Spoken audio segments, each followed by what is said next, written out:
ఇటుకేసి మా రామకృష్ణ గారు వెళ్ళాడు. ఎటెళ్ళాడో చూసావా? ఇంకెటెళ్తారండి, మీకు తెలవదా?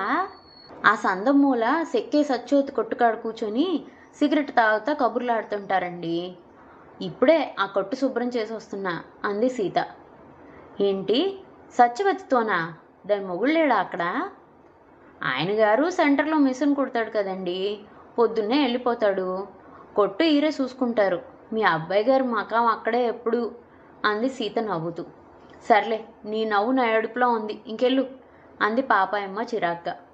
సీత వెళ్ళిపోయింది. ఆ పూర్తి కథ మర్నాడు కోసం మా పాపాయమ్మ ఛానల్ని లత విజిట్ పనికి చేయండి. వెళ్ళాక నచ్చితే నిద్రపోతున్నట్టు లైక్ చేయండి, షేర్ చేయండి, మీ అభిప్రాయాలని కామెంట్ చేయండి. అలాగే మా ఛానల్ని సబ్స్క్రైబ్ చేసి పక్కనున్న గంట కొట్టారనుకోండి, నేను ఇలా వీడియో పెట్టగానే అలా మీకు నోటిఫికేషన్ వచ్చేస్తుంది. ఎన్నో మంచి మంచి ఇంట్రెస్టింగ్ కథల్ని మిస్ కాకుండా వినేయచ్చు. చేస్తారు కదా మరి.